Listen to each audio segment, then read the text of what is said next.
How's it going, guys? Another episode of Pincade.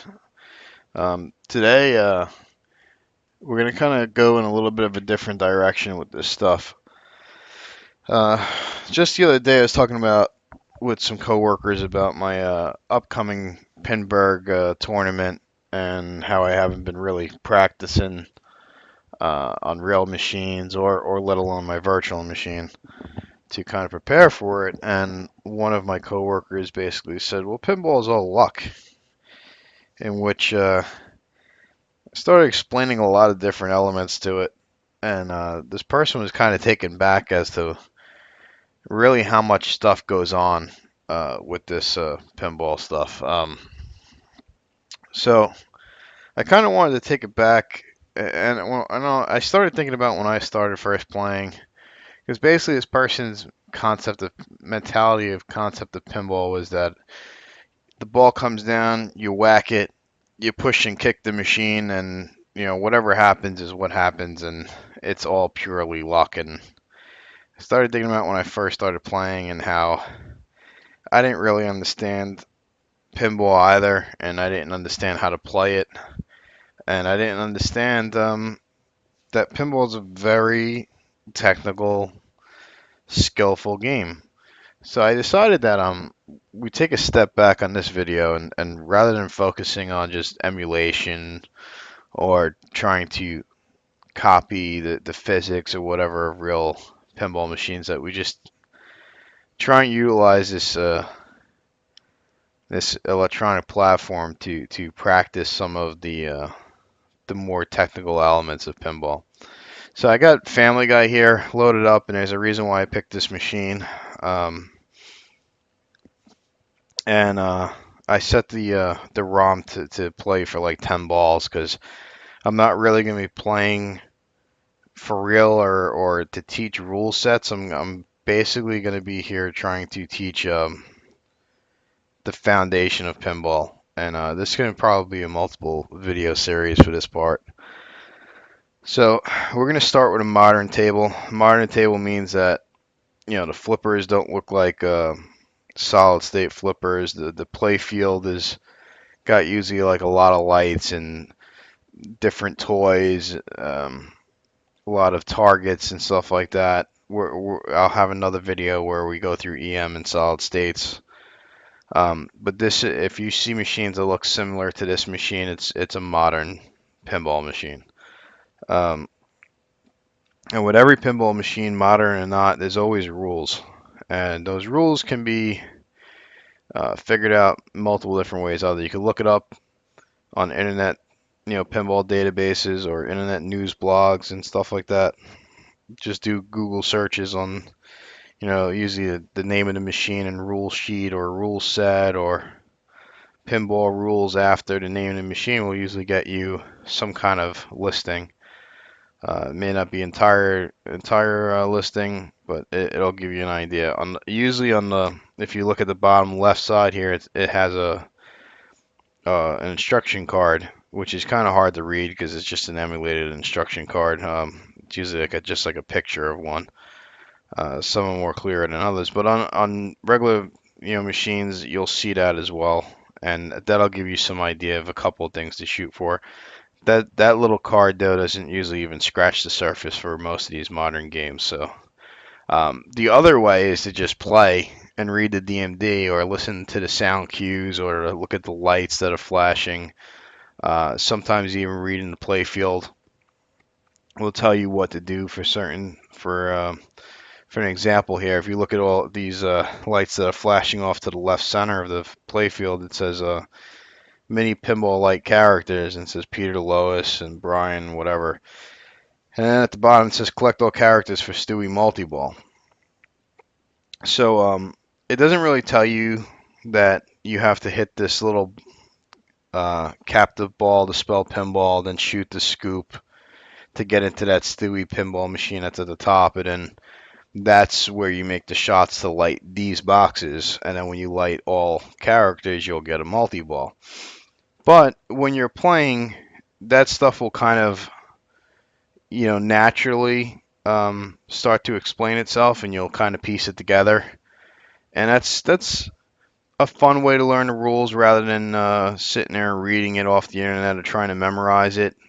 My personal experience is just play a game a bunch of times, try and piece it together. Anything that you're still like, well, how does that work or how does this work? Then you look up the rules, right? Because if you just go, I want to learn how to play this table, and you pull it up in a database and start reading it, by the time you get like a quarter of the way through, you'll probably be sleeping. That's just my opinion on it, right? But when I'm like, hey, I shot this thing, I thought something was going to happen. Why didn't it happen? Or why didn't it score, how I thought it probably would have scored? Or I don't understand this mode. You look at that particular piece, then you go back and play the machine, and that's more of a hands-on learning approach, and that to me helps you memorize machines. I can walk up to a ton of machines and still remember how to play most of their rule sets. Not every intricate detail, but the parts that really make a difference to my score, I can always remember because I memorized it in that fashion, which was I learned by playing, and what I did not understand, I researched it and tested again by playing, and then it sticks in. So that's all I'm going to get down to at rules. I'm not going to explain all the rules of this table either, right? So the next thing I want to talk about is flipper basics.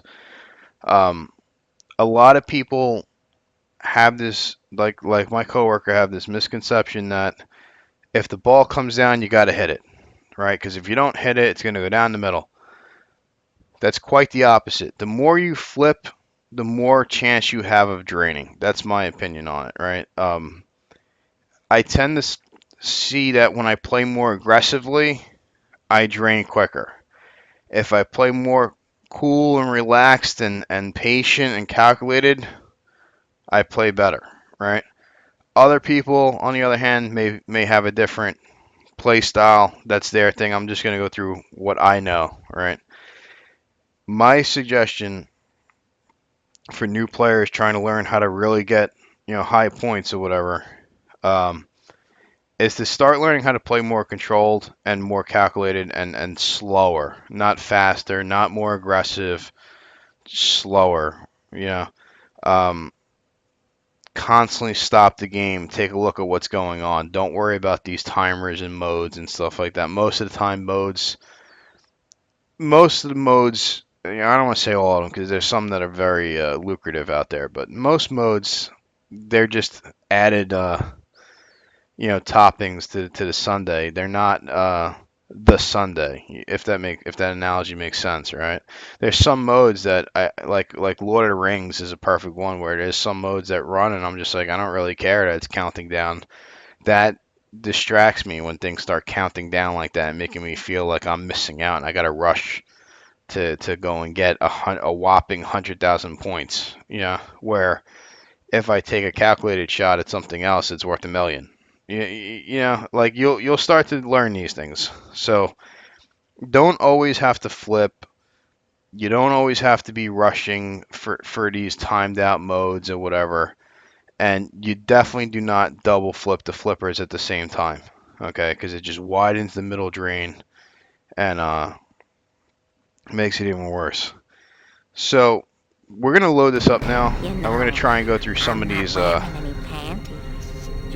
simple, basic flipper things, right? And the first thing I want to try and demonstrate, and like I said, I'm not really playing this game, I'm just trying to demonstrate stuff, and it's not necessarily the easiest to do flipper mechanic tricks on a digital machine, but I will say, after playing last night at my friend's house, which he has real machines, my flipper skills have increased so much because I have to struggle to try and manipulate these things in a digital element.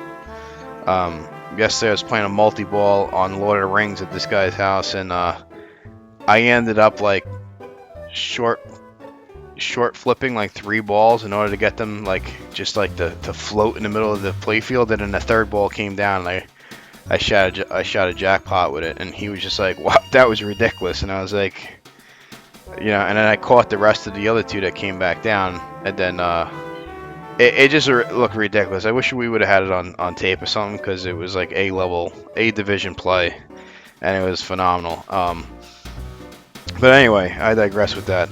So let's try and do the first thing I want to do is talk about doing a dead pass, just to prove to people that you don't always have to flip. What a dead pass is you do absolutely nothing. You just look at the momentum of the ball. If the momentum of the ball looks like it would hit the flipper in a down position hard enough to bounce over, that's a dead pass, right? So let's try and there you go, that's it. That was enough momentum for me to know that it was going to bounce off of that rubber and flip over to the next flipper. Now sometimes if the rubbers are really bouncy, it might bounce over and hit the sling, and the sling will send it out of control. Or sometimes if the rubbers are really dead on a machine, it will dead stop on that flipper and roll down the drain. So dead passes are very easy to do, but depending on the quality of the machine or how it's set up, it could be a death knell. Right? So always test it at least once and see how the reaction is. If it doesn't work well on a momentum that you know on any other game it would have passed, you probably don't want a dead pass in that machine. For example, in my league there's a fun house that's the most beat up, neglected fun house I think I've ever seen, and I do not dead pass on that thing because it just absorbs all of the momentum of the ball, because the flipper rubbers are so beat to shit, and it just rolls right down the drain. So that was a dead pass. The next thing I'm doing right now is called a cradle. Right, and cradles are very good because you can slow the game down. You could take a look at what's going on in the DMD. You could set up for a shot. You could look at what modes are going on, what's your best strategy at that moment in time. Right, that has to do with rules, and I'm not going to get into rules too much, but you know, if we were a little bit more further in this game, I might have an example of, you know, maybe I should shoot for this, and then after that go for this, and activate something else, and then try and maximize my scoring potential at that moment in time. But cradling is smart, is a very useful tactic, because like I said, one, it allows you to stop, calm your nerves in a competition, forces you to look at the playfield and see what's actually going on, or the DMD, or your score. Although I don't like to look at my score in middle competition play, because that tends to make me think of numbers, and it's made me lose matches before because I go, oh, I only need to hit this one thing, and then I go over this other player and I win. And instead of just focusing on my strategy and not worrying about the points. So we got the cradle down, we got the dead pass down. So from a cradle position, what else is good here is you can do what's called a post pass. Now post pass is very important to do, because if your shot, for example, if I needed to make the lowest shot, which is that right orbit with the spinner there, it's kind of hard for me to do it from this shot. I'm not going to say that I can't do it, but it's much more difficult to do it from this shot. So if that was the shot that I definitely needed to activate something, like something lucrative, like a multi-ball or something, I don't want to potentially try and risk taking a shot from here, or maybe shooting it up that Chris ramp to try and transfer it, which is a ramp transfer. I might just want to just post pass, right? So all you got to do is tap the flipper really quickly and hard, and it'll knock the ball right into that post that's on that sling, you know, right across from the ball, and it'll bounce back off of the flipper and pass across. All right, so let's try it really quick. Now, granted, it wasn't smooth, but it passed, and I messed up trying to catch it on the other end. However, this doesn't always work on every single machine, like I said, because this depends on the rubbers and the flippers. But in most cases, it works. Sometimes you have to go quicker on other machines, sometimes slower on some machines. Sometimes you may have to do it 2 or 3 times to get it to cross over, but it does work. See, I did it very, very quickly that time, and it didn't pass over. So I'm trying to... It's a little bit harder from the right flipper on this table for some reason.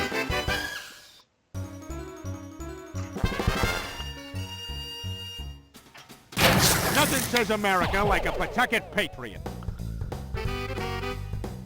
So, getting into a cradle, I don't know if you noticed, I dead passed it. I saw that the momentum was very slow going off the flipper. I knew I could just lift it. Other times, if the momentum is too strong or whatever, you'll end up just hitting the ball instead of cradling it. So it's another one of those things that you just got to get the feel of how fast the ball or how slow the ball needs to be going in order to cradle it, or what angle it needs to be coming at the flipper in order to cradle it. Because if the ball is coming straight down at the flipper, you can usually just hold the flipper up and it'll kind of like bounce off the flipper into the post and then kind of settle down in there. So let's try this post pass again from this right flipper, because it's kind of making me look like I have no idea what I'm doing. But okay, so it's just gonna give me a hard time. I mean, it is what it is. All right, that right there was a kind of a slap save. I'm not ever gonna get into that, but that's just one of those things that you're gonna practice forever until it just comes naturally. I didn't even think about doing that. I just didn't want the ball to drain, so I did it. The next thing I want to go with is trying to show a tap pass, right? So what a tap pass is when the ball is coming down an in lane and you hold the flipper up just like how it is now, and you just do a little quick thing like that when the ball gets to the tip. And what it'll end up doing is it'll roll the ball over to the other side and you cradle it. You just catch it with this flipper.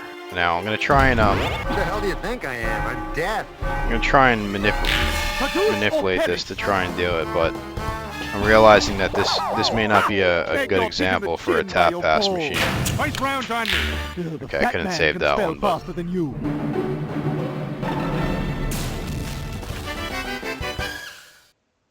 I'm realizing that this machine kind of always sends everything straight down the outlane. Or down the center. Damn. This is why I set the game on 10 balls, because I know I'm not going to be making real shots, and I'm just going to be kind of like messing them up as I go along. I'll be back. Okay. I don't know if you saw that, but that was kind of like a really not so skillful tap pass. But nonetheless, it still was one where the ball came. Here we go. Let's try it again. Too hard. There's an evil monkey in my I don't know if you saw it that time. That was kind of like I got him. But hopefully you're seeing what I'm trying to show. Is that So sorry. I am getting the ball to pass over by doing a little. This one I think I might need to maybe speed up the flipper mechanics. You need to flip. Okay, that kind of went over, but. Who's gonna protect me from the So evil monkey in my the other closet? thing for that. Okay, I tried to, that was more like it right there, how it had barely enough momentum to get to the tip, and then I tried to do like a little tiny tap, and it would have bridged it across. It's a little bit easier to do those tap passes on a real machine versus a virtual machine, because it just taps the damn thing so hard sometimes that and that right there is called a rolling pass. That's where I know it has enough momentum, and that's why I was saying I can make that from a backhand, but I wasn't gonna go through that before. Yeah, you do. A rolling pass is when you have enough momentum that you could just hold the flipper up, and it'll like kind of like jump across. Right? It'll jump across it and pass itself to the next flipper. I should have did the tap pass there. So that was actually a good rolling pass. Not needed. But as you could see, like I could set up that shot by rolling it like that. And there's a nice post pass, right? Because I wasn't trying to do it. And this is what I'm talking about. That was a little bit of a tap pass. I hope you understand where my frustration is coming from. Because when I think about things, I can't do them. I'm used to just doing them by instinct, and I'm mostly focusing on the game rather than trying to show the actual maneuver. So we did tap passes, we did rollovers. let's talk about my favorite thing to do, which is backhands. I am notorious for backhands. Like, my girlfriend gets agitated with me because I backhand pretty much everything. I try and backhand things that don't even look like they're backhandable. And when I get the backhand down, it really frustrates her because she always shoots directly for it, and we're going to get into that in a second. But she likes to shoot directly, and I like to backhand, and my shots are always safer when I backhand. The reason why shots from backhands are safer is because you're putting the ball on the side of the play field with an angle that if you do miss the shot that you're trying to make, it usually stays on that side of the play field, and it'll go right back to the flipper in some method or another on the same flipper you're trying to hit from. Where if you do a forehand shot or a direct shot, you cross the play field, and if you miss it, you usually hit like a post or something like that, and then it sends the ball, screaming down an out lane or starts ricocheting through the slingshots and stuff. So what a backhand is you cradle the ball like this, and you just kind of like let it roll down the flipper just a little bit, and then hit it. And what we're going to try and backhand right now is that Grim Reaper target that's on the left, right next to that small flipper that's pointing out right now. And I'm just going to let it roll down a little bit, and I'm going to try and clip the corner of it. Okay, so I missed it, and I hit the ramp. Extra ball is lit. Okay, so there we go. I realized that it was a little bit too tight. The angle was a little bit too close. So what I ended up doing was putting the ball in a position where I could do that all day. I was putting the ball in a position where it'd be a little bit up the flipper a little bit, and on the way rolling back, I would backhand it. So another backhandable thing is that captive ball for Stewie Pinball, and it's really tight, and it's not necessarily the easiest thing to do. But if you can hit it, that's the perfect way to hit that captive ball. And this did not work out well.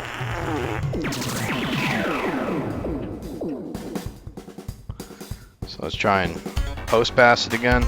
That's a nice post pass. So as you can see, I let it roll. I realized that it was a little bit too tight, right? So I let it roll. I post passed it, and I let it carry the momentum a little bit. When I saw that the angle was right, I backhanded it. Now Stewie Pinball is ready to go, right? So now I have to hit the scoop that's right next to that captive ball. So if I was able to hit that captive ball with a little bit of a manipulated backhand, that means I should be able to hit that scoop right next to it very easily. Or I could just totally brick the shot and look like an idiot. I tried to flipper pass it. I'm a genius. I don't know if you saw what I did there. I passed the ball. I'm trying to get the ball to the right flipper, so what did I do? I used the upper flipper to pass it over.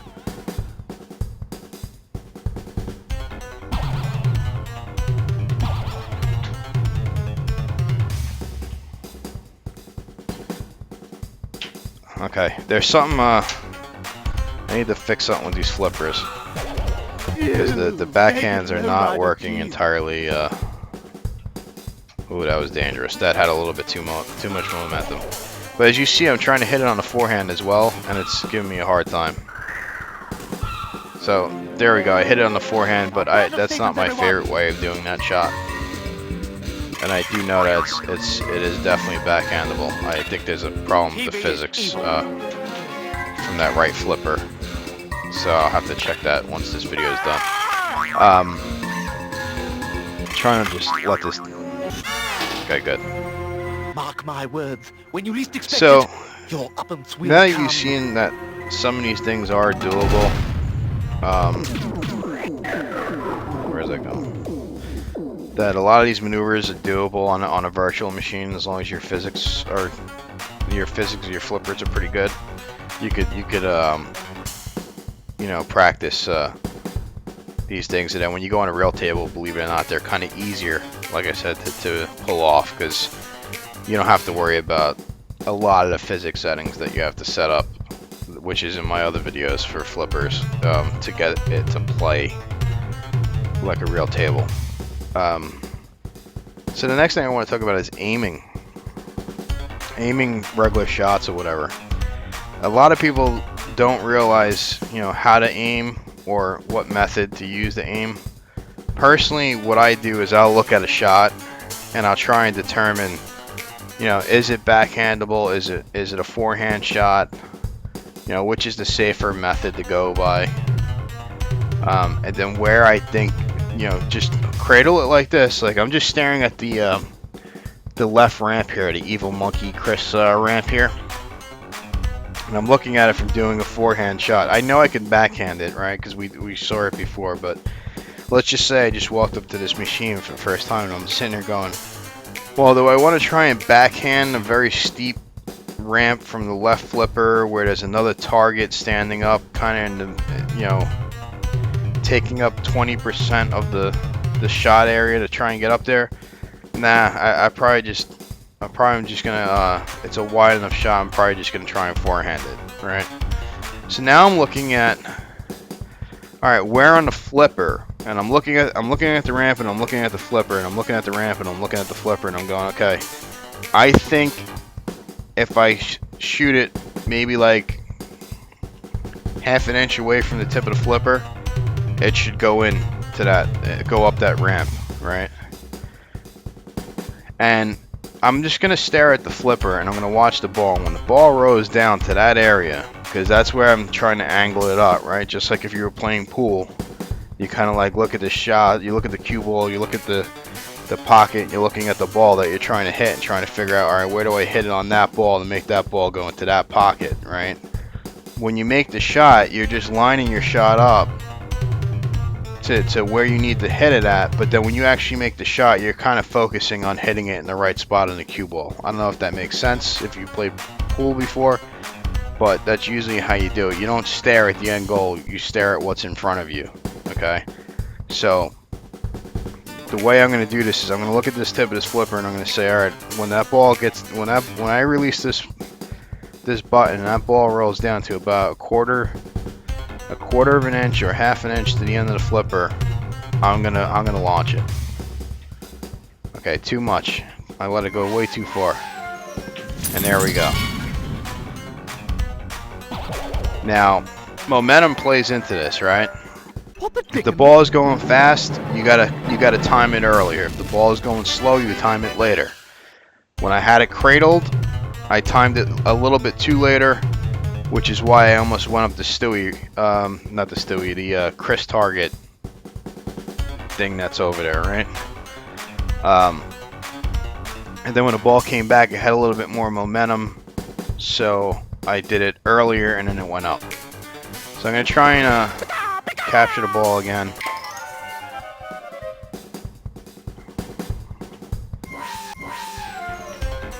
I was trying to, like I said, there's a lot of things that you could do, like tapping a button. If you're trying to keep it on that, if it rolls up the in lane like that, and then it comes down, you're trying to keep it on that flipper, you just do like a very quick tap, and usually it'll send the ball just kind of like up a little bit, and it'll come back down. But sometimes it'll hit the slingshot, so it's you got to be careful with that. But sometimes you could make it dead in the momentum, or you could just play safer and just be like, all right, I'll let it roll. I'll catch it on the other side, and then I'll post pass it, depending on how the game is, right? So, from a dead stop again, let's try and do the ramp. Much better, right? So, why do I know? That's called finding the shot, right? I'm probably going to be able to hit, no? Well, that does it for me. As I say, I'm going to probably be able to hit it every time I mess it up. Spelling is good. Yes, indeed. Okay. This has a lot of side-to-side action from the sling, so it goes out the in lane, the out lane. The out lanes, if you hit the slings more than a couple of times, you're pretty much going to go out the out lane. Another thing, I don't know if you see what I'm doing. See how I'm making this ball? Oh, it ended up post passing, but I was making the ball generate momentum, and I sometimes do that so I could hit an inside shot from a backhand. It'll make it. Yeah, there's something wrong with that right flipper. It'll make it roll up a little bit. I'm trying to get it back. Okay, now I'm post passing like a pro here. I am all about the clam.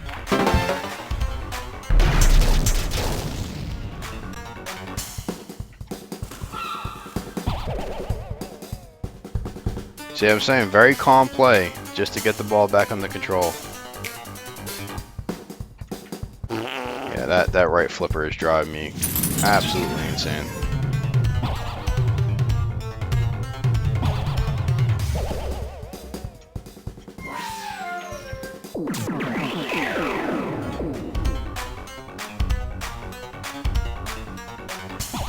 I'm just trying to get the ball very calmly under control, but it's just not. I kind of set this machine up to be very, very hard. There we go, finally. Okay, so now I'm going to try and do this. I don't know if you can see the flipper.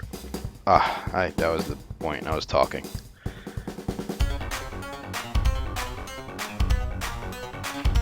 I hit the other flipper because it wasn't quick enough.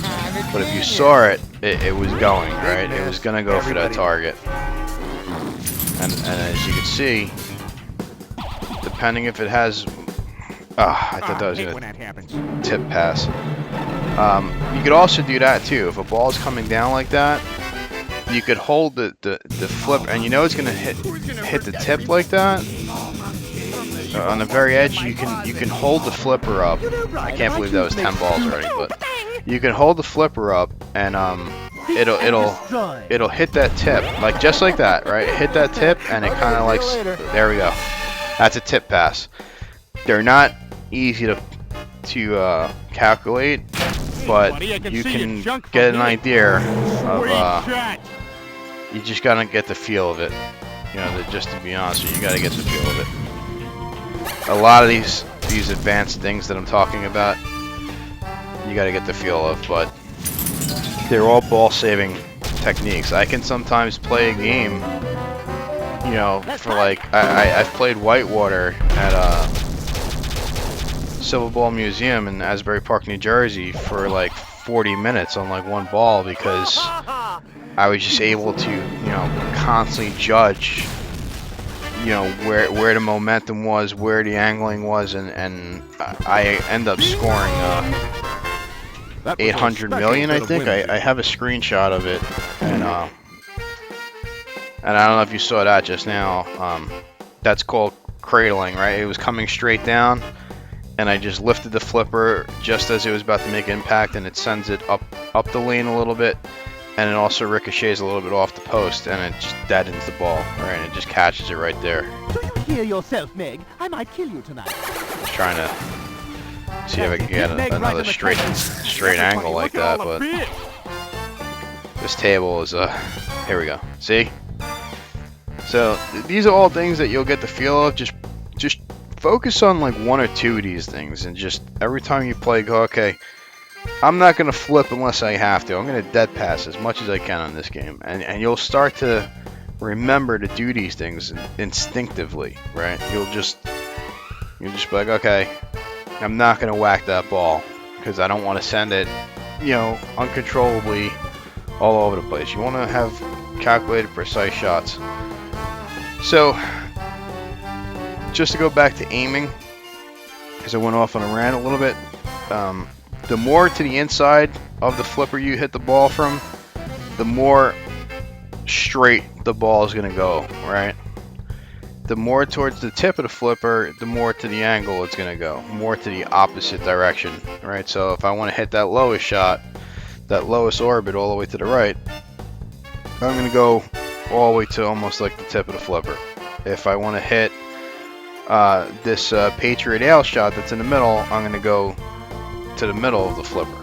If I want to hit this Chris Ramp or this Grim Reaper target, I'm going to go very, very inside, just past the sling. And depending on how powerful the solenoid is in the flipper, is dependent if the very, very inside shot will make it all the way up. So let's go for the lowest shot. That was too much to the edge, which is why it almost went off. That was too much to the middle. Right, and I'm just watching where the ball, I'm watching it off the flipper, and I'm watching where the ball ends up. Too much to the edge.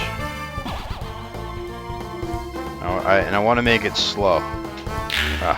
Jesus. I don't know why I'm playing so poorly today. long does it take for you to spell? It's because I played good last night, so now I gotta pay. I gotta pay it back. Once I piss myself, I'll be fine. Okay. Alright, that was, I had to do it a weird way, but that was from the tip, and I knew it was gonna go that way. Here we go. Here we don't go. Hysterical. Alright, let's try it again. There we go. And it'll feel right. When you do it, you'll know when you really aimed and did it, because there we go. So now, hopefully we can get this back under control. See, when I don't think about it, I don't know if that was a very slick post pass that I did. It was very quick and fluid, and that's because I wasn't trying to do it. So, like I said, hopefully you understand that I'm kind of being put on the spot to do flipper tricks like left and right. So now let's go for the Patriot Hour, right? Because we demonstrated that more towards the tip. We'll go towards the opposite side of the flipper. Let's try and go towards the middle. Very easy. Now I'm back in stupid pinball because I missed that shot so many times that I activated a different mode here. And this works the same way as this stuff too. Right. It's just that this one's very, very fast, and you really don't post pass on these because. This is the only person Oh, you can post pass on them. Look at that. Maybe I should have just did the tutorial from up here. It's very hard though. I keep making it go. Anyway. Well, that wasn't in the plans. So it's gonna kick out, and I tried to cradle it right from the kick out. I think that's pretty much all I have for this one. There's another maneuver called a What on earth was that? it's called an alley pass or shatzing the in lane. We could do it on here too, but I'll show you what it's really useful This is for. inspired play. It is a very dangerous maneuver. It's basically letting the ball roll to like the very, and I've done it by accident a couple of times on here just trying to save the ball. I did it, so you do it all the way at the very, very end of the flipper, that it actually sends the ball diagonally, like, I don't even know how to explain it, like parallel to the way that it was to that side, and it'll actually shoot it up the other side's in lane.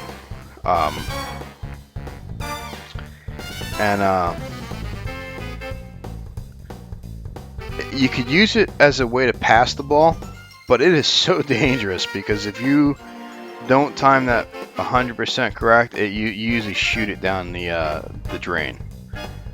What it's really useful for is for old solid states and EMs that have valuable features in the in lane, and rather than shoot the ball up the playfield and try and get it through this in lane, you get very good at alley passing or shatzing, and then you roll it up the in lane, make it roll over that thing, and then get that bonus or whatever. So let's try it. Too early, believe it or not. Getting there. It needs to be later.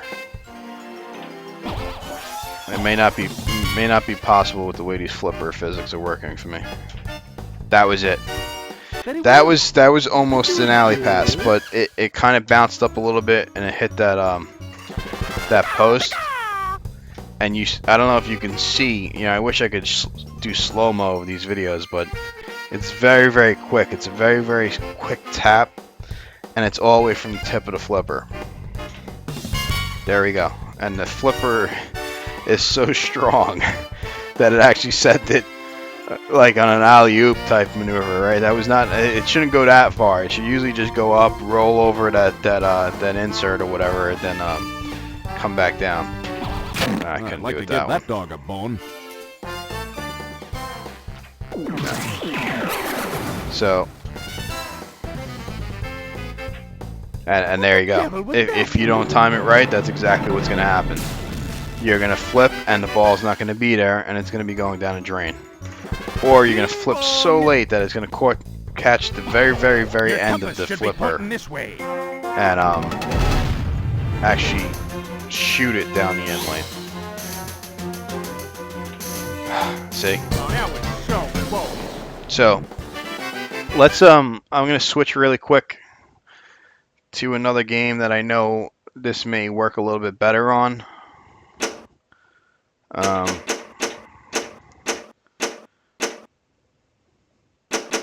Here we go, mousing around. This is a nice solid state game.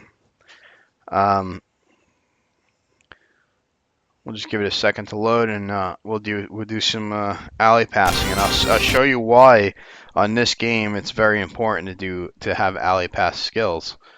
The reason why is that if you see that spot letters, that spots these cheese letters in the middle, and then it opens up a diverter at the top of that ramp where you get like a bonus or a jackpot or whatever. So you could either shoot the ramps, the loops, or the ramps. Sorry, you could either shoot the ramps, the left ramp or the right ramp, to get these cheese letters to spell out cheese. Or sometimes you could get lucky. I'm sorry. I just realized I messed up the rule set on here. These spot letters gives you letters for that mouse trap. You see MOUSC on the left and trap on the right.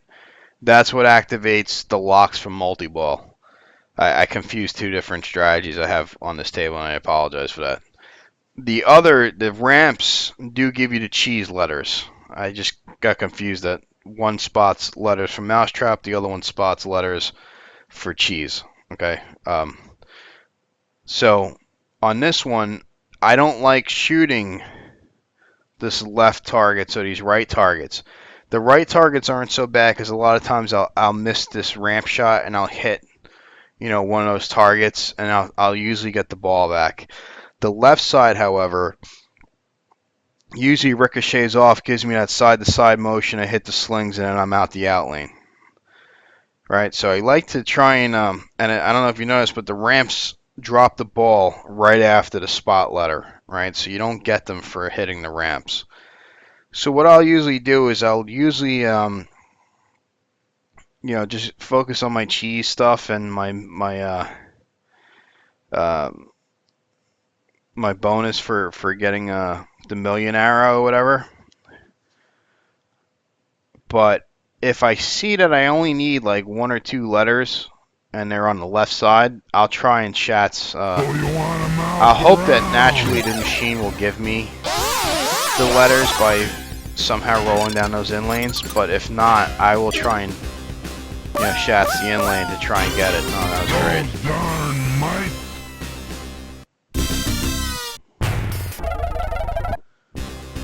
I'm gonna try and do Shats 1 just so you can see it. And that's why shatsing is more of a value for games like this, because they tend to use the in lanes for important stuff. So as you see, I'm getting lucky by getting those mouse ones on the left, right? But let's try and shats one anyway. Ooh, very dangerous. I still missed it. There you go. That was a perfect shots or alley pass. And you'll see people do this during tournaments on older machines, because sometimes the in lanes are more important than any other shot of the game. And you can see that it's definitely not an easy thing to do, and it's very, very risky. And let's see. And you could get good enough if you could keep the ball moving like how I was swaying back and forth like that. You can get. I mean, look at it. I'm already one target away. I hit 3 targets by accident, and then I think I shats 2 of them. I don't know where the other ones came from. I wasn't really paying attention, but I'm on my ball 3, right? But I'm not really playing for real, and I'm already one shot away from starting the locks. And there we go. I got lucky enough to get the locks, and now multi-ball is achievable. And there's one lock, and I did that off the tip of the flipper like we talked about.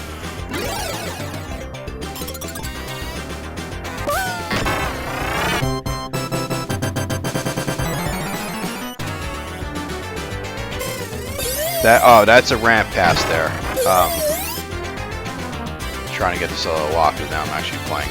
If there's certain, you got to watch how a machine feeds the ball places, right? Because sometimes you don't have to do all these fancy smancy flipper maneuvers in order to position the ball where you want it. If I really need, like right now, I really need that right trap set shot, which is really a lock. And instead of flipper passing, post passing to the left flipper, I could always make a shot more worthwhile, right? I could sit there and say, well, the left ramp here will spot me a cheese letter if I make that left ramp, and then it also feeds it to the left flipper where I need it, and it'll also feed it with probably enough speed that I can hit that trap shot kind of easily.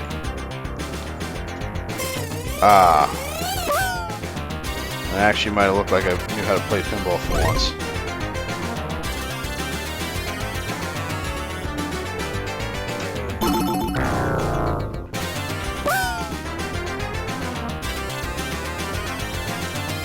See, now, there we go. And I choke on the second part of it. So there I go. But I don't know if you noticed, right? I'm trying to get one thing, and I'm utilizing the benefit of making another shot to at least make it worthwhile, right? Because in the process, I ended up spelling the rest of cheese. So now the diverter's open on the top ramp, and I can go and make that shot. But there we go, finally. I'm better at that shot from a standstill. I'm not an on. Shooting things like that is called on the fly. Some people are better at it than others. I tend to not be an on the fly player. I can do some things on the fly, and some things I just can't.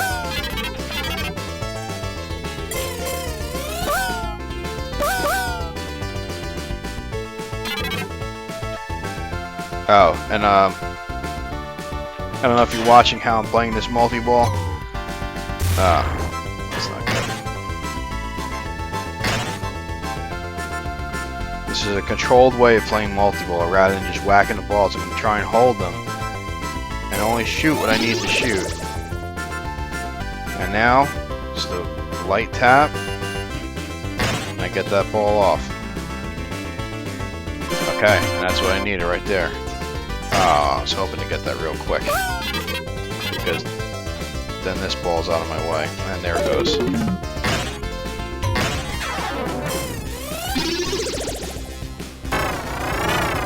Ah, I missed that shot.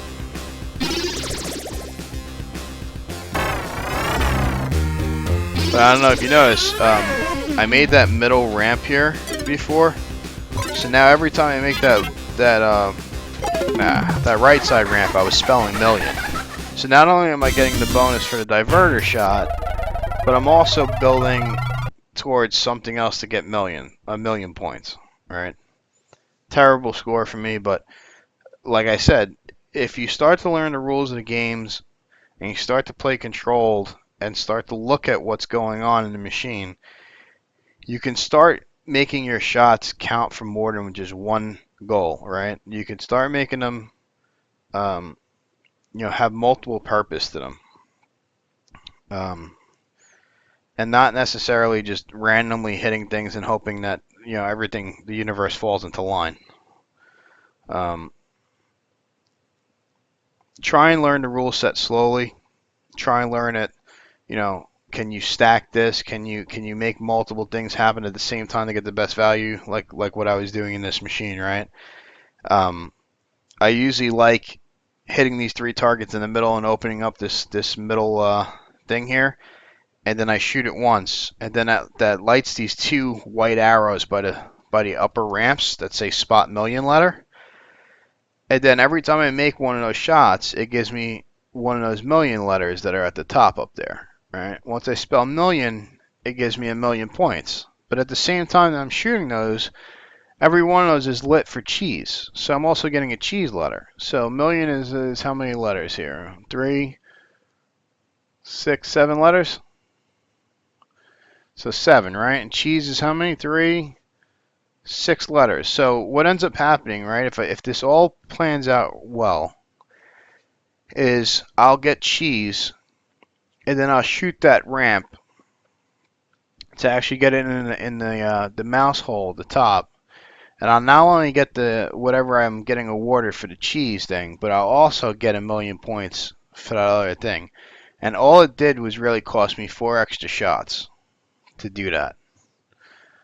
Because the 3 shots on the target and then the 1 shot up the middle. Now, granted, those 3-shot targets are very dangerous because they're close to me and they're in the middle. Anytime there's a target that's close to you, especially if it's in the middle, is most likely set up to ricochet and go down the drain.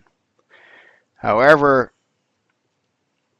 depending on how my confidence is on that day or how well I'm doing in a tournament or something, I may go for that. Only because it may give me a little bit of an edge over the next person. And same thing with shatzing the spot letters for the mousetrap. If there's a lot, I'm not going to shats them. But if I only need 1 or 2, I might take the chance just to start the multi-ball. Just to give me the opportunity to try and start the multi-ball. So hopefully a lot of these tips will stick in. Just like I said, watch the video over and over and over again. Try one thing at a time. And just keep practicing that one thing. Like how I was not playing for real. You can just practice them. Don't worry about, oh, I have to play every single time to play for a good score. No. You need to play and practice your tool set, right? Because your tool set is what's going to get you through with the higher scores, right? Not so much, just constantly playing the game over and over and over and over again. It's playing the game utilizing your tool set to get you, those big scores or to the higher ends of the tournament. I was thinking about doing another video on EMs, like with the very short flippers. I don't think I'm going to. I think I'm just going to briefly go over one right now. I have one on the top of my head because I don't really know too much about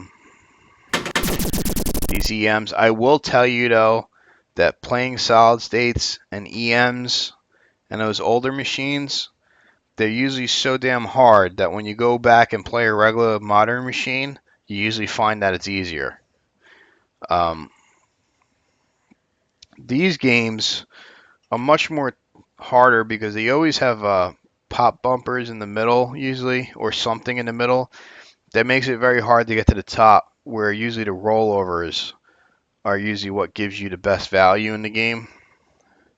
For example, in this game, the more aces and jacks and queens you get, when you get it into these holes, it passes it from left to right, and then you get like X amount of scoring more on how many of these things you have lit. But as you see, the flippers are very, very short. They're usually very underpowered. There's usually no trapping, no locking, no post passing, no flipper passing. It's usually just the ball comes down. You better figure out a way to hit it real quick and hit it and hope that it goes where you want it to. I don't really know, and that's why I didn't want to talk too much about these EMs with these, like, I guess you call them lightning flippers or something. See, that right there gave me like 0 value. Now, I'm lucky enough that on this one you can kind of trap it like that. But even so, like right there, look at that, right into the, and this is going to drain any second now.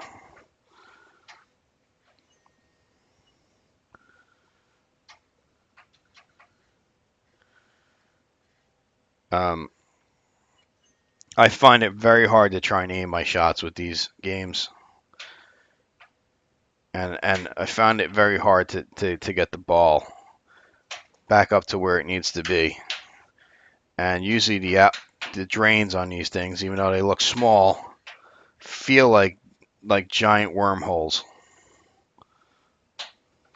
There it goes.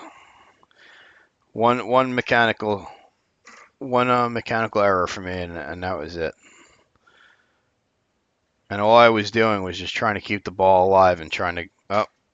Oh, I got lucky. I thought that was going to be like a house ball.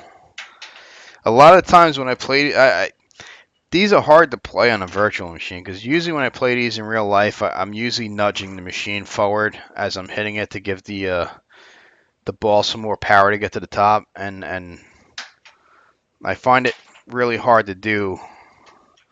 I feel like the older the machine, the more you're gonna want to lightly give that guy a nudge as you're hitting the ball, and that's what I'm trying to do now to see if I could get the accelerometer to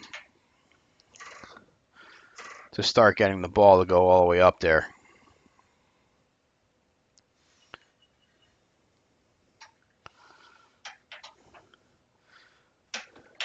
And I might start developing more strategy with these.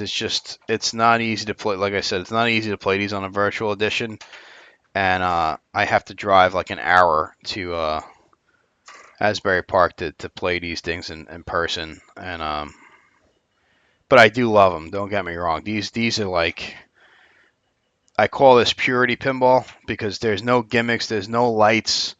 I mean, there's lights, but I'm saying there's no like strobing flash show light affecting and sounds and all kinds of DMD graphical things going off to make you numb to what's really going on in the game.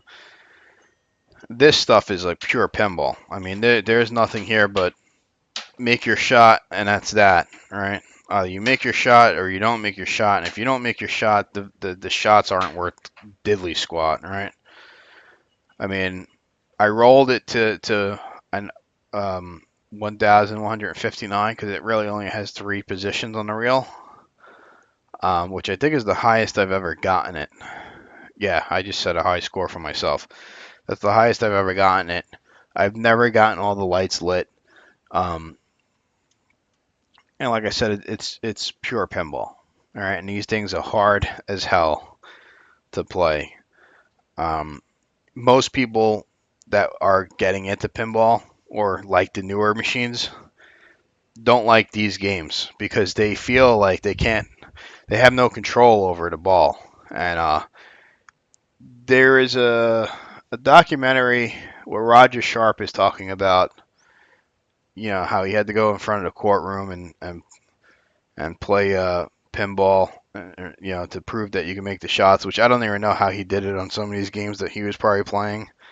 Um, but he talks about, the newer games versus what he plays, what he's accustomed to playing, and his style of playing. And his style of playing was literally on the fly. The ball came down and boom, you hit it, and you had to be quick, and there was no real planning things out. It was all reactive, right? It was on the fly, reactive type playing. And he was talking about how his sons, play more of what I was teaching before, which is to trap the ball, look at what's going on, get a strategy in your head, and you manipulate the ball to do what you want, and then poof, you make your shot, right? And he was like, he was actually like, I'm blown away by how much thought element they put into what they're doing at the flippers, where when we used to play, we just whack the ball. So keep that in mind. You can do some of this stuff on the solid states too. I mean, don't get me wrong, but that style of VM right there, where it's got those little tiny lightning flippers, boy, you're on your own with that. That is just straight up, pure pinball right there. I'm just gonna load up a Kiss one really quick, the old Kiss solid state. I don't even know if I've tuned this thing. Who knows? This thing might not even know. Well, I'll tell you one thing, it's not on free play, that's for sure. So I don't know. This is a fun game too. I gotta finish tuning this machine. But let's see if okay, I did a little bit hard there, but that's what I wanted to say is that post passing on the solid states, for some reason the in lanes were much more tighter. Well, at least to me, they feel like they were tighter, and it's kind of harder to get it to post pass. You find it does that a lot in person. But and There we go. But I will say that the alley passing on some of the solid states is much more easier. See, there we go. Look at that, beautiful. Very easy on this game. So like I said, like we talked about, designing the game, designing the flippers will make some things easier and some things harder, right? Don't always assume that because you can post pass on Spider-Man that you're going to be able to post pass on Black Hole from Gottlieb, right? Don't take that stuff for granted. You gotta play the machine, see how it feels, try things in slowly in moderation as you're playing, and get a judgment. You'll know if a machine's gonna be able to take it. Like look how many alley passes I'm getting on this guy. This guy is beautiful. I'm gonna have to look at these flipper physics and maybe adjust some of my other machines because this I can do alley passes like that on solid states. I just tend not to because like in this game, I'm not really getting much. I'm getting 500 points. Every time I do it, I'm getting 500 points. If I look at the play field, um, I get $1,000. Oh no, $1,000. I was gonna say I get 1,000 points for that spinner, but then I just realized that it says when lit. I don't really know how to get it lit. But I will tell you that those rollovers at the top are 300 points. Right? It's only 200 points shy, and I just got that 1,000 point spinner thing lit. It's only I don't know if that gave me 1,000 points for that. That looked like a half spin. What I'm trying to say is the risk reward value, right? Is it really worth me shatzing for 200 points more when I could just hit something else? It looks like a lot of the stuff is worth about 300 points when they're not lit and stuff like that.